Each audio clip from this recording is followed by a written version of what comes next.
Welcome to Basketball Heads Live. I'm your host, Glenn Poole Harding, and tonight we have a very special guest.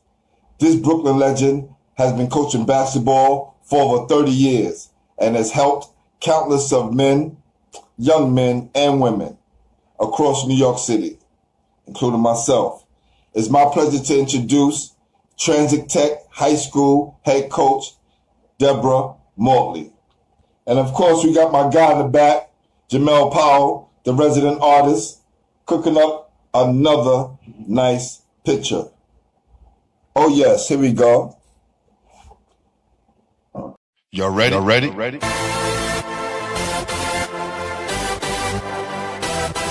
Yes. You have just stepped out into the world of chaos. Where everybody goes hard. Come on. Go hard. Go hard. Go hard. Go hard. Go hard. Go hard. Go hard. Or go home. Never back down. You gotta hold your own. Go hard. Go hard. Go hard. Go hard. Go hard. Go hard. Go hard. East Coast. Go hard. West Coast. Go hard. Midwest. Go hard. Dirty. Hurry up, everybody, get online, buy your tickets, cause the game about to start. Hey, Coach. Hi. How you doing? I'm trying to do it on my laptop too. I'm doing well. Thank you for having me. Good. I see all these messages coming up. Yeah. A lot of people got a lot of love for you. Wonderful, wonderful. Yeah, definitely. Yeah. So we like to get this show on the road. I always like to ask everyone, who introduced you to the game, Coach? Wow. I was first introduced to playing basketball by my coach, Coach Haskins. And it started when I'm going to say I was in high school, and I lived across the street from St. John's Recreation Center. And I came out there, and I would always see the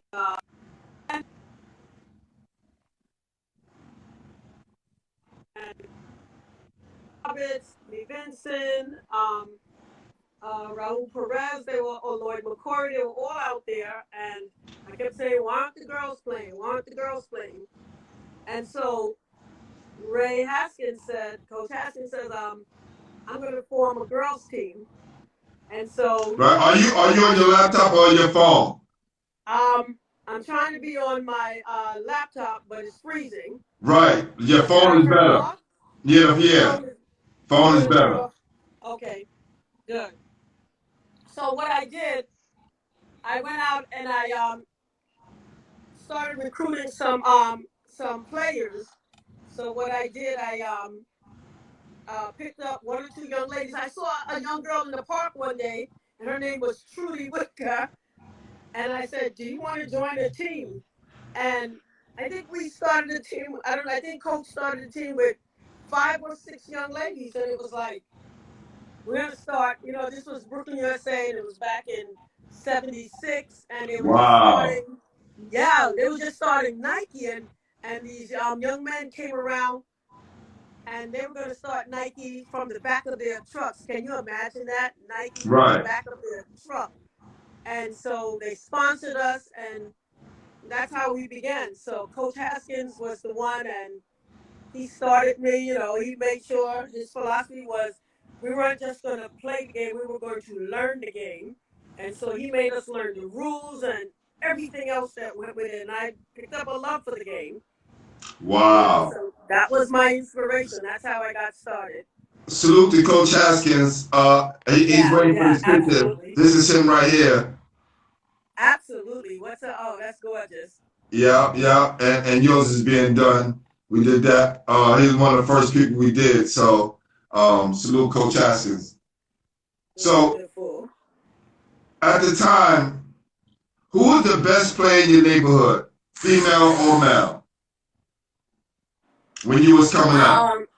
When I was coming up, I think I would have to say it was Bernard King, There was George Johnson. They were players of that caliber because they were my age. And so the difference with I grew up, we were learning fundamentals of the play the game. We were learning how to set, Lester Roberts, Ray Haskins, Lloyd McCoy. They were teaching us. I'm talking about fundamental basketball. So we were learning from that aspect. Richard Gordon. We were talking about Anthony Brown. You called him Cosell. Yes, yeah. These guys, yeah. These were at the time. These were players that knew the game. As far as women were concerned, when I was growing up, there was Audrey. There was Brenda Caldwell. There was Nora Dupree. These were athletes that could play, and they weren't separated because they were female. I mean, they could match anybody on that court. The way we played, the way we were taught, there was no separation. There was no play like girls. You play basketball. You're an athlete. Right. So those were the people we looked at, and when you saw these guys play, I mean, you saw really fundamental. They could play good defense. They could shoot free throws. They could drive. They were thinkers on the court. We didn't have the 3-point shot. So you play basketball. We had the 15-footer. I mean, everybody hates the Knicks now, but at the time growing up, the Knicks was the team. That's right. That's right. Manager, you had Dave DeBusschere, you had Clive. Everybody wanted a number 10, a 15, and a 22. These were the things that you wanted when you were going. Those were the numbers you wanted to. We didn't know about these other numbers now. Our kids say don't understand, who these were, but these were real legends. We lived with these legends. We saw them growing up. We saw them at 155th Street. You saw them uptown. You saw these guys play. So you got an in-depth understanding of basketball. How this game went. Wow, that's awesome. You had a lot of players to look at back then. It was wow. The New York City atmosphere was full back then. Absolutely was full. And remember, we also had you had the coach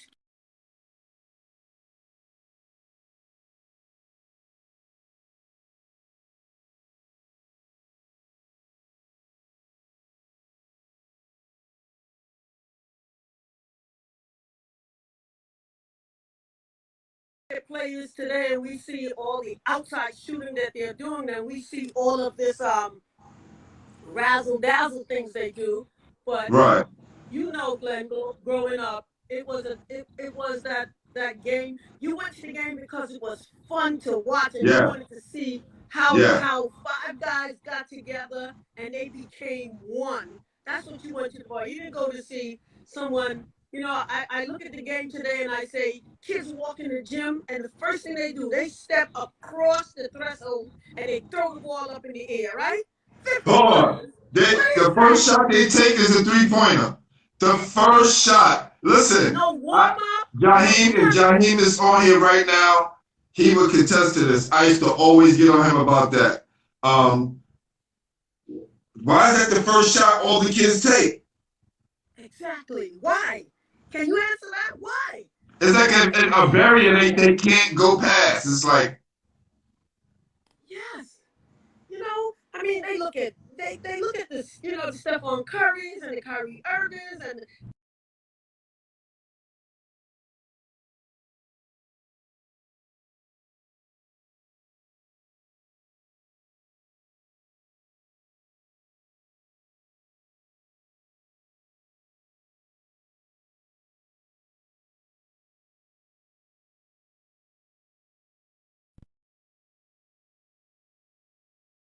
walk in the gym, and when you say to them, don't take that shot, they're looking at you, oh, that coach is trying to hurt my shot. sure right. I can shoot. Are you kidding me? You're 0 for 10.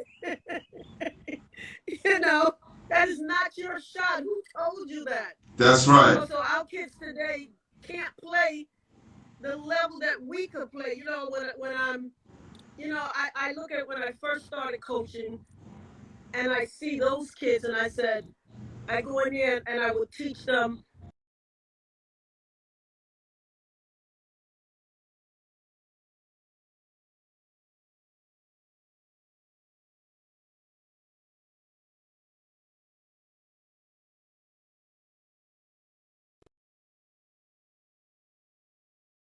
Look at me because they don't even understand those terminology. Right. They have no understanding. What is a crossover? What is a reverse? Or what about a triple threat? What about just a triple threat? They don't even understand that. They know, they'll say, I know what a triple threat is, and they'll get in a position, but then they can't put the ball on the floor. But if they put the ball on the floor, they can't do the shooting. Or if they can do the shooting, they can't do the passing. Or they can't set themselves up so they can give the ball up. Right. You know? They can't give it up. So, you know, they become selfish players and not selfless players. You know, everything's about me. Give me, me, me. You know, I remember when I played, I was a great defender. I wasn't a good shooter. But what I could do to help the team was I could play defense. And I was a hell of a passer. And I knew that was my role. I had to develop a shot. But I knew that those were my contribution. And I knew that the best player on the team, I knew that. You're still freezing. You're still freezing a little bit. You're still freezing. Hold on for a sec, Coach Dad. You're still freezing. I don't know why. All right, that's cool. You're good right now. Yep, you're good. Yeah, so okay. Where did you go to high school? I went to Sheepshead Bay, and you know, that was a different understanding of the game. I actually ran track. I was a track star. I was actually a letter holder in track. I was at the time it was called the 440. Yes. I was a city champ record holder in track and field. It wasn't until, and I did 4 years of high school basketball, and I didn't understand what it meant to get a scholarship because I was offered one to go to Rhode Island, you know, at the time. But my parents, being Caribbean, and they understanding what education was, said, "Oh no, you're going to medical school. You're going to stay here." So, you know, I got accepted at the Hunter College. So I wanted to go to Hunter College, you know, because those were expectations. Okay. And I can see the note. Yes, you got a lot of people in the building. Yeah. You got Marlins in the building, principal at Trinity Tech. You have story. Yes, Marcel Will says, I remember when Deb, Nora, and myself, Brenda, played Bernard King, a full court game. Yeah. That's awesome. That's so awesome. True. Hey, listen, we treated them as players. You know, he wasn't Bernard King, the Bernard King that everyone knows. He was one of us growing up, and you step on that court, you had to defend us too. It didn't matter how good you were. We were going to play you hard. We were going to absolutely play you hard. You know, so those are the things that growing up I absolutely remember.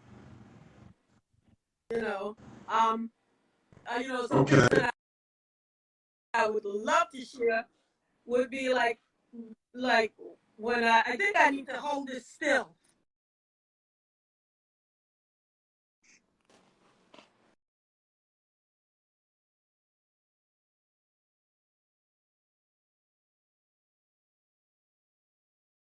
Remember when it was called the Big Apple Games? Yeah, yes, I remember that. We would have tournaments. You remember that, Glenn? Yes. And when we competed against other centers, yeah, that wasn't that the highlight of it, you know, where you took the skills that we learned and made sure right we were able to use those against other players. I remember some. It's so funny you said, one of your things that I remember learning the drills and the coaching, but I also remember guys up in the street saying, "Oh, hey, coach, I remember you," and I'm like, refresh my memory, and they go, "Big Apple." You said, on your side of the room, everybody had to do the drills. If you go on the other side, you can That's play. right. Listen, because my philosophy was I'm here to teach. And I Yeah. want you to remember that when you leave, you learned at least one or two things. You're going to learn how to shoot, correct form, or you're going to learn how to play down low or dribble, something, but you're just not going to come here. You want to play basketball, I used to always say to y'all, go in the park. Yeah. I'm going to teach you how to play. No, you was definitely a And, stickler for that. You was definitely a stickler for that. I remember that. And absolutely. then being around Coach Gil Reynolds, you just listen to the coach, whatever the coach says, it'll work out, and your reputation spoke for itself. Yes, Yeah. yes. I stuck to it. I mean, it was 30 days of drills. I know that you guys came there and you gave, why can't we play? I said, you go in the park and play. We here to learn. And I No, Big want you to be Apple. different. Yes, Because, Big Apple was good. yeah, It was good for that. Helped it was you with the fundamentals and learn the game, and then you got to play against other guys around the city, right? If you made it that far, absolutely, right? It was awesome. And absolutely. then that was the next step was like the Empire State Games, which I played as well, right? So all of these Yes, things I was involved in early, which helped develop me as a player. absolutely. Those are the things that we need today. Those are the things that make Yeah, players, those are the things that made you remember the Empire Games, remember Big Apples. Those are the things that develop our players. And you got to see good players. You got to see great players. And you got to see a healthy, respectful group of young men and women play throughout the city. Today, right. they're all over the place. So we don't know, who's who unless you go to a game or you hear someone or someone post a video and then you see. But those were healthy ways of actually getting an opportunity to see players play, which is true. Absolutely. And it's like, the movie Escape from New York, because that's what all the top players are doing right now. They're leaving, and they're getting their name somewhere else. And it's not actually representative of what New York has to offer. Absolutely. Absolutely. The reputation that we held or we have here is not the same today as it was. Because as soon as a player becomes good, somebody is snatching him and Yes, they're going to another school in another state, or somebody else is pulling him out, or he's being managed by AAU coach. And sometimes, I actually had a student of mine. It's so funny you should talk about this year. He said he was going to learn more with his AAU coach than on the high school team. And I had to say to him, let's see if that AAU coach can get you into a good college, because you still have to come back here and get a transcript. You still have to come back here and make sure you qualify. I said, do you know what your qualifications are to make it to? I said, your skills are not going to put you in that college. I said, you have to meet certain standards. I said, and if you don't pass those exams, if you don't do all those other things, no, he said he got me. He said he's going to get a coach to come and look at me. I said, really? I said, you know any of the rules? Do you know any of the NCAA rules? But our kids are brainwashed by, all of this outside. And now with all of this pandemic going on, where do we go with our sports to now? How do what's the next level for our sports now with yes, all that's going on? You yes. know, now how is that coach going to take you somewhere? What's Or even come see you, right? Or with the craziness of the pandemic, no more AAU. no more AAU. No more AAU. And For right now, there's not this summer, and right? and and So go ahead. it's scary, because it's scary, like what you're thinking as an educator. And I'm a former teacher. I'm a coach. So I'm actively coaching now. and you're looking at all these, you're getting mixed messages. So what is really going on? What's going to be the particular style? What platform are we going to teach from? How is this going to look when September comes? So everything is out in the open, where coaches were thinking about going to a park to see players now, and bringing in players into their schools. What's going to happen now? What's happening with our sports program? Yeah. Yeah, that's crazy. So, Coach, how did you get into coaching? Where did it all start? When I when I was playing with the AAU team, every new player that came on the team, myself and targeted players were given the instructions that we had to teach all of the plays, and if other players came in, couldn't do a layup or some of the fundamentals, we had to teach them. So that was my first coaching aspect. So if I could teach someone else, then it would also help me understand the game better. So I had to teach, some of the younger players how to make layups. And once I started doing that and I became a teacher, the first thing I wanted to do, as a matter of fact, I became a middle school teacher, and my school 324, where the legendary Frank Mickens was the principal, gave me the opportunity to coach a team. So I was the first female that was coaching a Wow. boys Salute, team, salute. and I was coaching them, and then I remembered all the things that I did. So I had this boys team. So I coached them. And it's so funny. We had there were two divisions on the junior high school level. You had the regular basketball players, then you had the we call the special ed teams. So I had two different teams that I coached, but I put all the kids together. And then when I went into this, when I had to play over here, I played with these kids and I had to play. But you're in that gym, you practice, So, and it was so funny when the kids first got me, they were like, "You know how to coach us?" And it was strange to me, like, "Why are you asking that? What are you talking about?" Not realizing that they were looking at me as a female, That's like, "You know right. how to That's coach us?" right. So I didn't have a problem. I said, "Here's what we're gonna do. Here's a basketball. If any of y'all beat me in this gym, I won't be the coach. I coach them." That's the end of my story, and I'm gonna stick to it. All right, all right, all right. Cool, cool. So that's how I got into coaching, and then when I moved on to the high school level, I taught at Bushwick High School, and I started coaching there. I coached the girls there, and the difference with coaching males and females is, with females, you tend to be more detail oriented. You tend to be more fundamentally sound, and because of that, when you first pick up a team, most of the time, at the time in I'm talking about the 80s and the 90s coaching, when the boys walk in the gym, you give them a basketball, some of them will dribble, some of them can make a layup, some of them can shoot. When you walk in the gym at the time with those girls, no experience. Zero. 0 to 1. And so you start from the beginning, and I mean the very beginning, where I had to tell them, this is the baseline, this is a sideline, this is the half court, this is a backboard. At the time, we didn't have fiberglass. This is a backboard.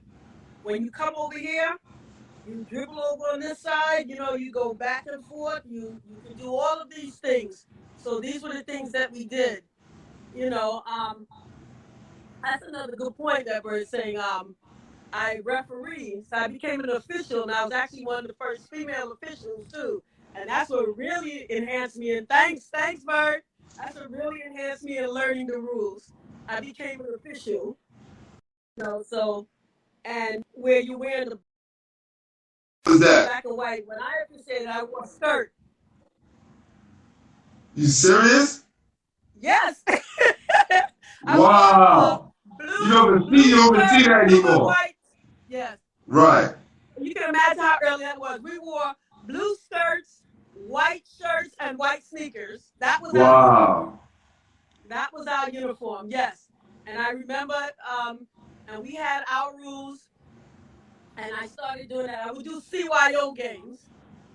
I would do the CYO games. I remember, matter of fact, to get into the officiating with the young ladies, I would do it with Jan, this young lady named Jan Smith. She and I would go all over, and we would get $4, $6 to officiate games. That's how much Wow. money we were making officiating those games. So that's what really, put me to the next level on becoming a better coach. Once you learn the rules, it makes you a better coach. It gives you better strategy against another team. So I learned that, and then Coach Haskins told me take the test and become a Samoa official, which was the officials into a male dominated organization, Sports United Worldwide Officials. So I did that, and again become the first female in that particular arena. And so I Wow. learned those rules there. So I had to learn. So the craziness is, at the time, you learned rules for females were totally different than the rules for the male. So when I would go and officiate, I had to remember, change my thought. Okay, I'm doing girls' games, and I'm doing men's games. So that's what got me started into coaching. And I mean, I can tell you, Coach Glenn, that the young women and men that I coached all those years ago are Yes. still part of my circle of friends. I mean, I am some of their children's godparents and things like that. Wow. Basketball for me is a means or a vehicle for them to get ahead. So I used to say, as one of my philosophies, use this as a vehicle to get where you have to go. Use it as Right. a vehicle, because I had players who couldn't even play, but they stayed on the team. And I said, learn this game so that you learn the different aspects.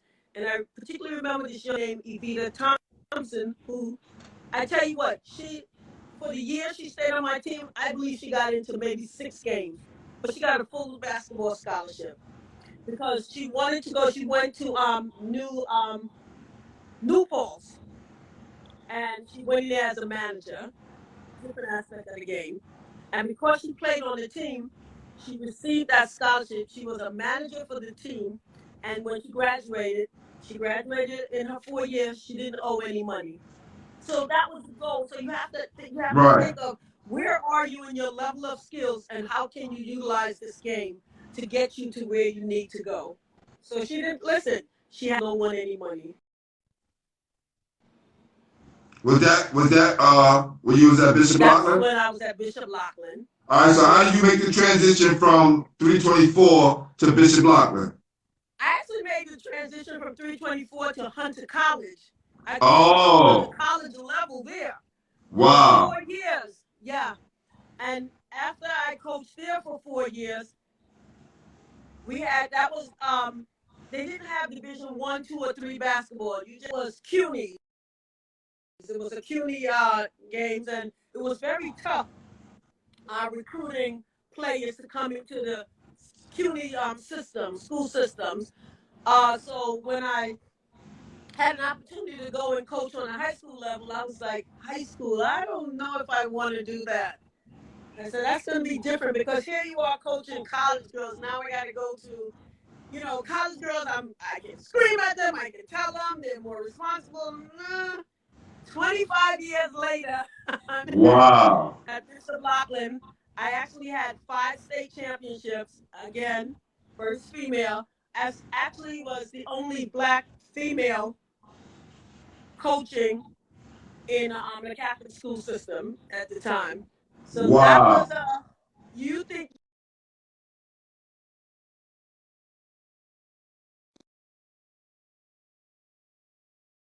Black coach that. Those were some. That's awesome. Yeah,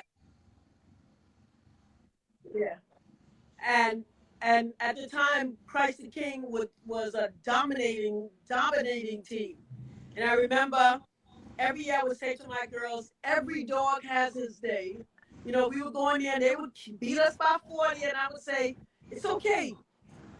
They beat us by 40. Let's lose to them by 38. Okay, let's lose to them by 25. It's okay. I said, we're going to get them next year.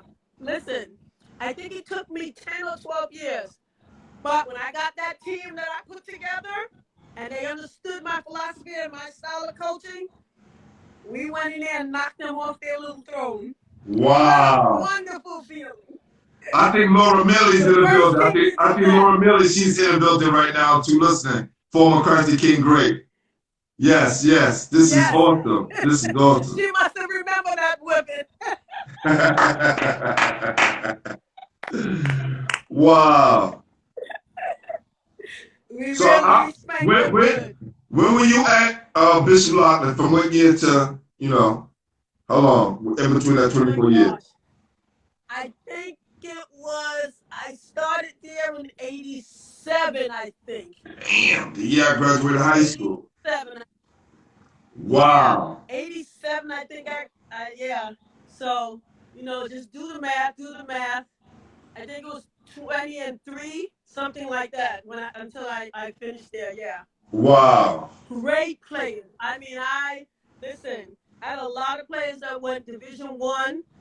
I'm so happy that they all graduated. I actually have one of my former players that many of them are physicians. I have one that she is a OBGYN doctor. She's a director out in Knoxville, Tennessee. I have them that are dentists. I mean, all types of profession. I have one that she's Adiola. She's working with ESPN, and anytime they have a game anywhere, she's like, Coach, let me fly you somewhere. I'm like, Coach, let me take you to this game. I'm like, it's too cold to be out there. That is not my cup of tea. Wow. You're going to be on the field. I said, not feeling that. So you have 5 state champions. You have 5 state championships. How many city championships? 5 or? A lot more and I should have kept the record, but it was just great because, and you know what? I got an A, B, C, and D. I never got it in AA, but I got it in A, B, C, and D. Wow. Winning all those state championships. Yeah. And the thing was, what made us those wins so beautiful was the fact that we went there and they didn't expect us to win. We went there, they didn't think that we didn't look like we should win. And so you had to go there with a different mindset. You had to teach character. Go out to those areas where it's only people that looks like us are only within the circle that we go out there. So you tell them, we're here to play basketball. We're here to do this. Check the length of the court. It's the same length. Check the height of the rim. It's the same rim. We're here to dominate. We walk in the gym, we want to be up by 10 to win by 1. So those were the philosophies and things that you had to teach, so that you could teach character and build a strong stamina to some of the things that you had to go through. But that's life, and That's as right. you teach that, you build character, you build character with the young ladies, And that's what, as a matter of fact, I was there coaching the same year that Mark Jackson was one of the students at Loughlin. Wow. Absolutely. That's great. 5 state championships. Yeah. Wow. I didn't even know that, Coach Dab. So that's amazing. I wish I could have put that in the notes. And I should have told you. Yeah, it's all good. Yeah. It's all good. So I know there was a time when the girls used to take a fallback seat to the guys, right? And now girls are going to top schools, and the guys, they got to leave the city or they're not going anywhere compared to what the girls are doing. Absolutely. Title IX and all of the other equal rights amendments and laws have leveled the playing field. So it's not equality, but it's equity. Right. Right. So now what you have a lot of these young ladies that are coming up through AAU programs and starting out in their junior high school, elementary schools, and they have, I mean, tremendous ability. So you're right. They're not just going to the one or two schools that they used to go to the UConns or some of the other schools. Now they're going Right. all Tennessee. over, Yeah. Yeah. and they're playing. I mean, they're playing, and they don't.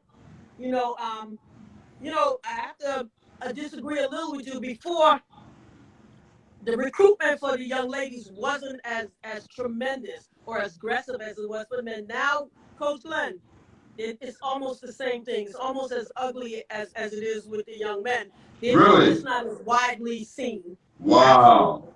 Absolutely, absolutely, absolutely. It's aggressive, and if you have any players that could really play, what's happening is, especially with the AAU coaches, they're coupling them and they're hovering over them and sending them maybe to one or two schools, and so you have all the great players one way, and then you push them one way. But what I've learned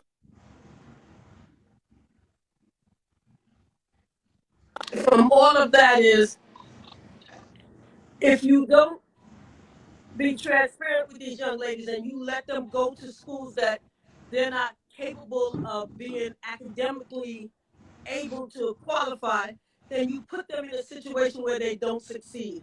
So even if I'm a great player, if you don't say to me, great player, Deborah, you're great, but you need to go here because the same opportunities aren't granted to women as they are to men. So I could be, unfortunately, a great player as a male, and I could go to the big school because I know I'm going to stay there 1 year or 2 years. It's not the same with the women, because they'll go and they'll get their degrees. And if they really want to make money, unless you are the top, you're going overseas to make money, and you're not bringing back the same level of ability to money making ability as you would if you were that male. And hopefully things will change and maybe it'll get different, but it's not the same. It's Yeah. absolutely not the I see same. my guy Pat Alphonse put up the Rose Classic. How helpful has that been for the females? Absolutely, absolutely awesome. And you see, those are platforms where players can be seen.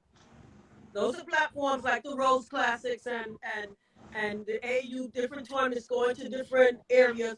Those are platforms that you can see absolutely great skills. And you can see players. I mean, if you looked at some of our college games and you see some of these players today that can really put that ball up there or put that ball on the floor, do some of the unique things that they can do. You can see like Sue Bird and all of that. I mean, you could those athletes can play. You don't Yes. want to separate and say those female athletes, but those athletes can play, and they Right. can actually step up to the level of competition with anyone, given Mm. granted and given them the opportunity to do so. Okay. So, what's your perception of New York City basketball today? It's nowhere near the level that it should be, and I want to blame a lot on the Department of Education. I think they could do a better job. Well, am I going to get in trouble for this? No. I think they could do a better job in the way sports are. I Yes. think it's a tragedy that they're not doing the things that they should do. There's no reason why our school system, the largest school system in the country, our sports isn't as good as our neighboring states, as a Jersey or a Connecticut or Texas. Why not? Why can't we go there and see what they're doing and you know duplicate it? The wheel is already invented. Why we don't need to create a new wheel? We can. The biggest compliment and flattery is to copy something from someone. So if something is not working for us, and I'm going to give you an example. There is no reason why teams today should have a dominant team, and you play that dominant team year after year, and you play maybe you're dominant a double A, and you play a A team and you're beating them by 70 or 80, and you continue to allow that. Or at the end of our season, we made the playoffs as a JV. Okay, my first year, I said to my kids, next year we're making the playoffs. How? I said, believe me, next year we made the playoffs. As the first round, our division had to go to Staten Island. Now here's what. We had to go to a 6 o'clock game from Brooklyn.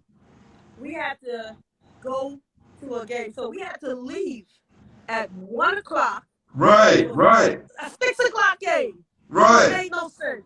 On Staten Island. Right. Then we get to Staten Island, we play that game, and now we still have to come back, and our young men have to get on the subways to go home. But you see, my philosophy is I can't put those kids on that subway. I'm in East New York. So what do? I take each of those kids home. And I make sure they get home. That makes no sense. There's no way, creative way that, and the sad thing is the coaches say, oh, this is done every year like this. Why? For that team out in Staten Island, which if you're on Staten Island, your selection of student population, we're a school with 300 students. We played against a school with 5,000 students. So of course your athletic skill levels and abilities is going to be, the team beat us by 60. Why? Why do we have to go out there for that? And knowing that, because Coach Glenn, you could sit at any tables and see out throughout the season skill levels. Yeah. There's no reason for you to put us against a team like that. There's no reason to match us against that. What was the purpose of that? You know, and then to say, you separate us in the JV levels by skill levels. But then when you get to the playoffs, you say, oh, we're going to make one team. What's the purpose of having separation then? That makes no sense. So you took us from Brooklyn to play in Staten Island at that night. And thank God that our principal is as great as he is. He got us a bus so that we can go out there and not take the subway. And it still took, and we still was late getting out there. Wow. That makes no sense. It just made no sense. Can you imagine our riding back on the bus after having that kind of loss to the devastation of those young men to come back, you know, back to Brooklyn. Now at night, you have to now travel home. These are, so I say all that, the point that I want to make about the PSL is it has to do better. And that just is not just in basketball. It's in every other sport that they do that with. They do that in football. They do that in baseball. You have to do better. You have to make it better so that our kids, if the philosophy of sports is to make kids have fun and to learn, what lesson are you teaching? What lesson are you teaching? And it is true. The DOE is dropping the ball with sports programming. It's terrible. We should have better. It should be better organized. It should be better run. You know, it has to be. You have to be able to come to the coaches who are educators and say to us, what is it that we need to do? And then listen to our voice, because there are great suggestions out there. Everybody coaching is not out there just to get $1. Right. Many of us that put a lot of hard times in it to make the program work. So when you kill us with the way you design and organize the brackets, you're killing the program. You're killing the program. So what I think about New York, but New York sports, as far as sports, not just basketball, I think it needs a lot more. There's a lot more to be desired from it.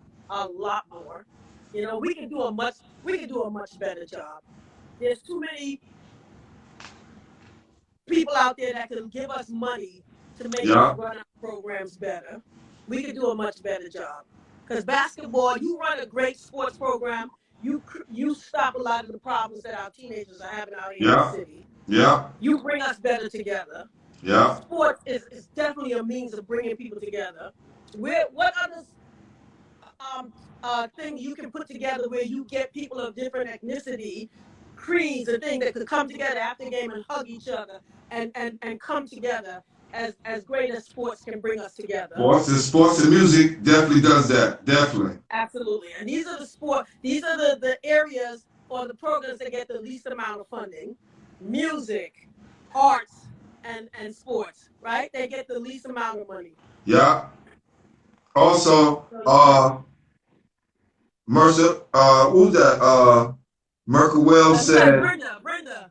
okay, Brenda said, that's who she is, all right. Said the DOA puts physical education on the back burner. Absolutely. I agree. Absolutely. Absolutely. And Well, now with this pandemic, what's going to happen with physical education? How are right. kids going to get Yeah. their physical activity? She's right. Get rid of it like they're doing with a lot of sports right now across the country.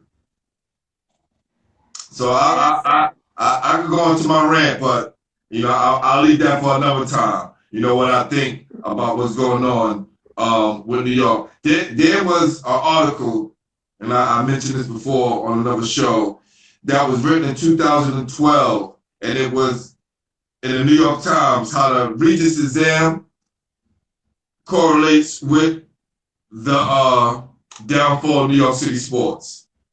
And you can check that out. It's a New York Times article, wow. 2011, 2012. Okay. Look it You up. should just Google that. Okay, I will. Yeah, you can look it up. Like that. Yeah. I love data like that because it shows you correlations. Yes, definitely. I definitely. love that. Yeah. I love that. Yeah. And it was just so much talent coming out of New York City at the time. And a lot of things that they did, they put a lot of roadblocks in front of people and hurdles that they had to jump over. It just made it a little bit more difficult. So, what absolutely. What do you plan to accomplish in the next few years with Trinity Tech? I'm hoping, and it's so funny, I went in there with the goal of keeping the junior varsity program alive and to hope that they would, get someone that would want to continue on the hurdle that I'm doing. I'm hoping that the program that I'm running there, it's a vehicle to help the varsity. So my philosophy as a junior varsity coach is to build fundamental skills so that they can move on to the varsity level, because Transit Tech is not a particular school where super athletes say that's my first choice. Our school is a career school. It's a technical school, so you learn technical skills and how to become a mechanic for MTA, and so you learn those different skills. You learn programming and things like that. So you're thinking of the mindset of those kids, and so sports is not the first option that the students will use to come to the school. So what I want to do with the kids that the athletes that come to me, student athletes that come to me, I want them to be fundamentally sound so that they be given the opportunity to go on to the varsity level to at least try. And even if they don't, they could leave with a sense of knowing I learned something, because every time practice ends, my last question to them is, what did you learn today? What did you learn that you didn't know when you walked in here? And if you can't tell me something, either I didn't do a good job or you didn't take the opportunity to learn what I was teaching. So it keeps us both on our P's and Q's. It keeps us both transparent so that you always know coach is going to ask that question. I better say something. That one is. So yes.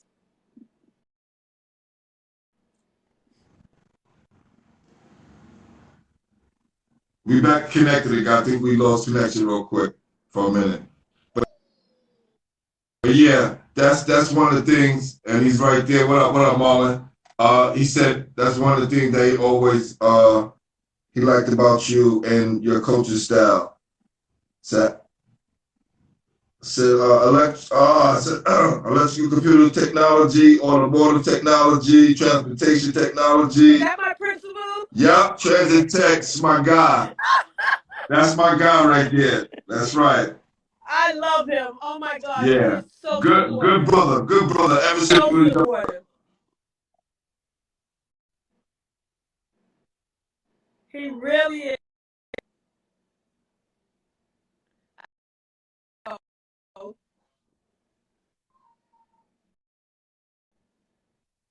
You there?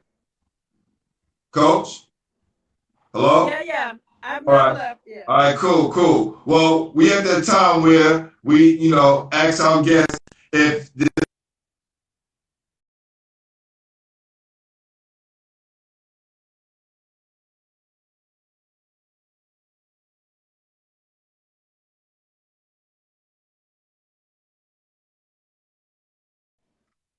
people who had an impact on New York City basketball, such as yourself. It was definitely a pleasure having you, but you don't have to get the answer now. Just think about it. Tell me the question again. You froze on me. Okay. Well, this is the part of the show where we ask our guests if they know someone who they would like to nominate to be on the show, like yourself, who have had an impact on New York City basketball. You don't have to answer now. You can think about it and text me later. All right? Wonderful. It was such a pleasure coming here. I had such a blast. I thank you Oh so man. much for considering me. You don't Oh, understand listen. how great this was.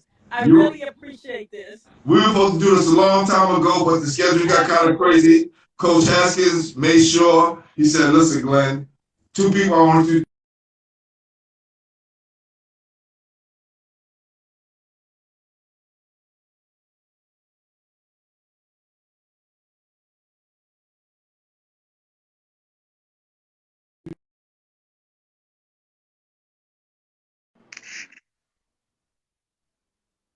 resident artists. How am I finishing? Oh my gosh, that is so wonderful. Oh my gosh. I'm not done here. See that? Passionate, extremely. Yeah, that's my guy. Yeah, no doubt. And that's the What a picture you blessing. took What me. a blessing. What And a that's the blessing. thing right there. Yeah, definitely. So Wonderful. appreciate you, Coach. Appreciate you.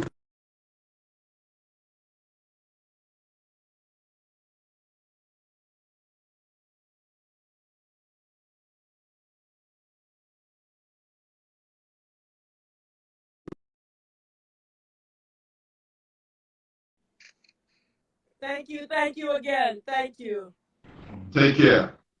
Have a good night. All right. Bye-bye. Thank you Y'all again. ready? That's right. Coach Deborah Mortley.